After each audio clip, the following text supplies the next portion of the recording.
সাল্লাল্লাহু আলাইহি ওয়াসাল্লামের অভ্যাস ছিল তিনি কোনো সফরে বা অভিযানে গেলে তিনি লটারি করতেন। লটারিতে যে স্ত্রীর নাম আসতো তাকে নিয়ে তিনি আউটিং এ যেতেন।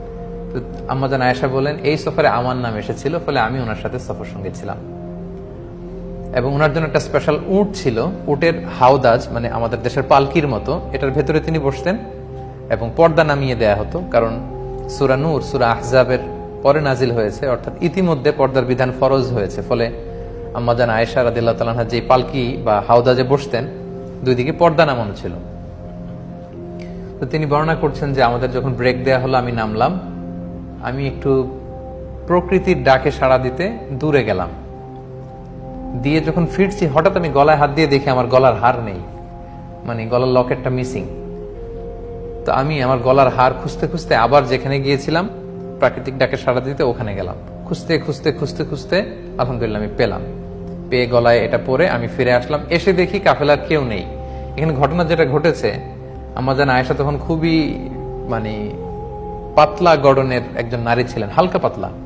ফলে উনি পালকিতে উঠলেও যে ওজন, না উঠলেও খুব বেশি পার্থক্য হতো না। ফলে পালকির যেহেতু পর্দা নামানো ছিল, যে সাহাবারা এই পালকি বা হাওদাজ ওটের উপরে রাখবে, তারা ভাবছে ভিতরে হয়তো আম্মা জান আয়েশা বসে আছেন। সুবহানাল্লাহ। তারা এই পালকি বা হাওদাজ নিয়ে ওটের উপর বেঁধে দিয়েছে, পুরো কাফেলা রওনা হয়েছে মদিনার দিকে। এখন আম্মা জান আয়েশা রাদিয়াল্লাহু তাআলা আনহা তিনি এসে দেখে, ইন্না লিল্লাহি, এখানে তো কেউ নাই, সবাই তো চলে গেছে। তো আম্মা জান আয়েশা খুবই বুদ্ধিমতী এবং সাহসী নারী ছিলেন। তিনি ভাবলেন যে আমাকে না পেয়ে রাসূল সাল্লাল্লাহু আলাইহি ওয়াসাল্লাম ঠিকই লোক পাঠাবেন নেওয়ার জন্য, এক কাজ করি, আমি চাদর মুড়ি দিয়ে শুয়ে থাকি। যে চিন্তা সেই কাজ। আম্মা জান আয়েশা রাদিয়াল্লাহু তাআলা আনহা তিনি চাদর গায়ে দিয়ে শুয়ে পড়লেন। আর রাসূল সাল্লাল্লাহু আলাইহি ওয়াসাল্লাম একজন সাহাবাকে অ্যাসাইন করেছিলেন, তার নাম হচ্ছে সফওয়ান ইবনু মুআত্তাল রাদিয়াল্লাহু তাআলা আনহু।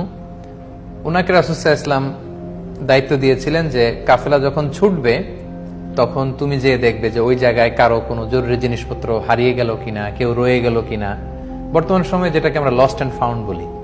তো কাফেলায় লস্ট অ্যান্ড ফাউন্ডের দায়িত্বে ছিলেন সফওয়ান ইবনে মুআত্তাল রাদিয়াল্লাহু তাআলা আনহু। তো তিনি দায়িত্ব পালনের জন্য সবাই যখন চলে গেল, ঘুরে ঘুরে দেখছেন কিছু পড়ে রইল কিনা, কারো কিছু মিসিং কিনা। হঠাৎ তিনি মরুভূমির মাঝে দেখেন যে কালো কাপড়ে জড়ানো শুয়ে থাকা এক নারী। কাছে আসলেন, ফজরের সময় হয়ে গিয়েছে। আম্মা জান আয়েশা তিনি ওঠার পরেই আম্মা জান আয়েশা রাদিয়াল্লাহু তাআলা আনহার চেহারা দেখে চিনে ফেললেন, কারণ পর্দার আয়াত নাজিল হওয়ার আগে আম্মা জান আয়েশা রাদিয়াল্লাহু তাআলা আনহার চেহারা তিনি দেখেছিলেন একবার। এই মরুপ্রান্তরে আম্মা জান আয়েশাকে একা পড়ে থাকতে দেখে তিনি ইন্না লিল্লাহি ওয়া ইন্না ইলাইহি রাজিউন, ইন্না লিল্লাহি ওয়া ইন্না ইলাইহি রাজিউন এরকম আওয়াজ করে পড়তে লাগলেন। আম্মা জান আয়েশাও তিনি চেহারা ঢেকে ফেললেন। তখন সফওয়ান ইবনে মুআত্তাল বুঝতে পেরেছেন যে তিনি কাফেলার সাথে যেতে পারেননি। তিনি ইন্না লিল্লাহ ছাড়া আর কিছুই পড়েননি, তাদের মধ্যে কোনো কনভারসেশন হয়নি।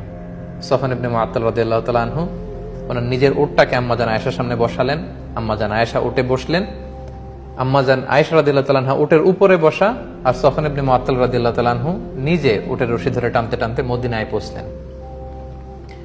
ইতিমধ্যে যখন মদিনায় পৌঁছার পরে রাসূল সাল্লাল্লাহু আলাইহি ওয়াসাল্লাম সবাই জানতে পারলো আম্মা জান আয়েশা নেই, তিনি মিসিং।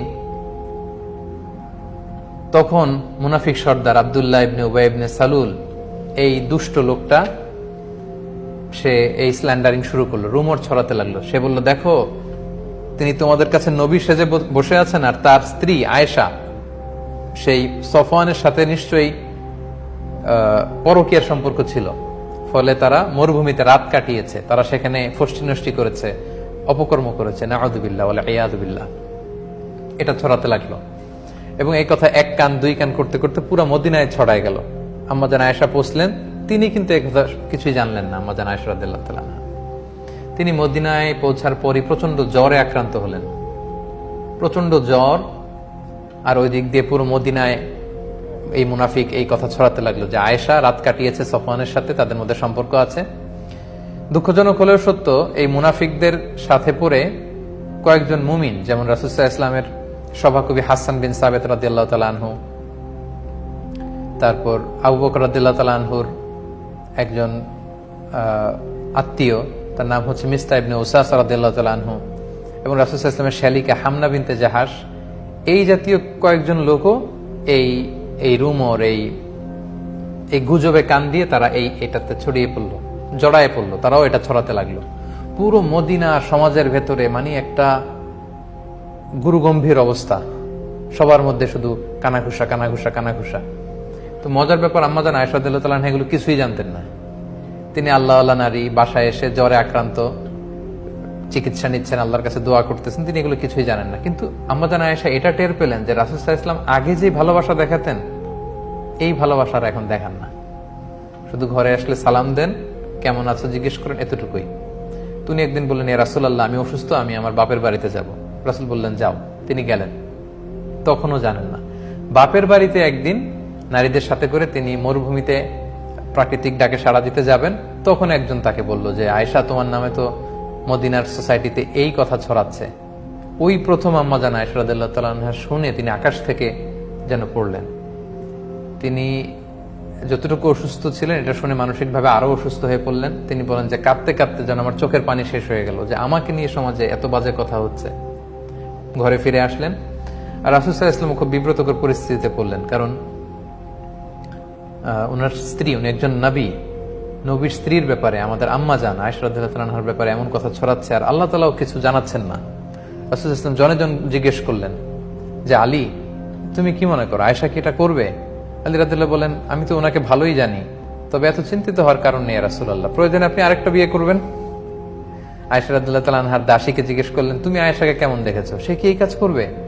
সে বলল, আয়েশাকে তো আমি ভালো ছাড়া কোন খারাপ জিনিস দেখিনি রাসূলুল্লাহ তার মধ্যে, তবে মাঝে মাঝে আটার খামির বানাতে দিলে দেখতাম যে আয়েশা ঘুমিয়ে পড়েছে, বিড়াল এসে খামির খেয়ে ফেলেছে, এতটুকু দোষই আমি পাই, এর চেয়ে কোনো দোষ তো পাই না। রাসূল সাল্লাল্লাহু আলাইহি ওয়াসাল্লাম আয়েশা রাদিয়াল্লাহু তাআলা আনহার ব্যাপারে কোনো বাজে নেগেটিভ রিভিউ তিনি পেলেন না। রাসূল সাল্লাল্লাহু আলাইহি ওয়াসাল্লাম যখন দেখলেন যে 1 মাস হয়ে গেল মদিনাতে কানাঘুষা, কোনো আয়াত নাজিল হচ্ছে না, আর আব্দুল্লাহ ইবনে উবাই ইবনে সালুল একটা সুযোগও পেয়ে গিয়েছে, তিনি আবু বকর রাদিয়াল্লাহু তাআলা আনহুর ঘরে গেলেন এবং যে আয়েশাকে ডেকে বললেন, আয়েশা, তুমি যদি সত্যিই কোনো পাপ করে থাকো আল্লাহর কাছে ক্ষমা চাও, আল্লাহ তো ক্ষমাশীল। আম্মাজান আয়েশা এই কথা শুনে আরো কষ্ট পেলেন। তিনি রাসূল সাল্লাল্লাহু আলাইহি ওয়াসাল্লামের প্রশ্নের উত্তর দিলেন না, বললেন, বাবা আপনি উত্তর দিন আমার পক্ষ থেকে। মাকে বললেন যে মা আপনি বলেন। তারা বলল যে আমরা কি বলবো রাসূল সাল্লাল্লাহু আলাইহি ওয়াসাল্লামকে? তখন আম্মাজান আয়েশা বলেন যে আমি যে পুত পবিত্রা নারী, আমি যে কোনো পাপ কাজ করিনি, এটা পৃথিবীর কেউ না জানলেও আমার আল্লাহ জানে, আল্লাহ তাআলা নিশ্চয়ই আমার পবিত্রতা ঘোষণা করবেন। কিছুক্ষণ পর রাসূল সাল্লাল্লাহু আলাইহি ওয়াসাল্লাম একটু গম্ভীর হয়ে বসেছিলেন, হঠাৎ তিনি চোখ খুলে খুব খোশ মেজাজ নিয়ে বলতে লাগলেন, আয়েশা আল্লাহর শুকরিয়া করো, আল্লাহ তাআলা তোমার পবিত্রতা বর্ণনা করে আয়াত নাজিল করেছেন। তখন আয়েশা রাদিয়াল্লাহু তাআলা আনহার মা বললেন, আয়েশা তুমি বিশ্বনবীর কাছে যাও, থ্যাঙ্কস জানাও, শুকরিয়া করো, কারণ আল্লাহ তাআলা তোমার পবিত্রতা বর্ণনা করেছেন, তুমি যে নিষ্পাপ এটা আল্লাহ কোরআনের আয়াত দিয়ে জানিয়ে দিয়েছেন। আম্মাজান আয়েশা বললেন, আমি রাসূল সাল্লাল্লাহু আলাইহি ওয়াসাল্লামের প্রশংসা কেন করব? তিনি তো আমাকে বিশ্বাস করেননি, বা তিনি তো আমার পবিত্রতা ঘোষণা করেননি। আমার পবিত্রতা যিনি ঘোষণা করেছেন, যে সত্তা মহান আল্লাহ রাব্বুল ইজ্জা, আমি তার প্রশংসা করছি। আল্লাহু আকবার। রাসূল সাল্লাল্লাহু আলাইহি ওয়াসাল্লাম তখন এই আয়াত মসজিদে নববীতে গিয়ে সবাইকে জানিয়ে দিলেন এবং বললেন, যারা এই পাপ কাজের সাথে জড়িত তাদেরকে আশীর্বাদ দাও, কারণ আমার আয়েশা পবিত্রা, নিষ্কলুষ, তার চরিত্রে কোনো কালিমা লেপন করার সুযোগ নেই। আল্লাহ তাআলা আরশের উপর থেকে আয়াত নাজিল করে আম্মাজান আয়েশা রাদিয়াল্লাহু তাআলা আনহার পবিত্রতা ঘোষণা করেছেন।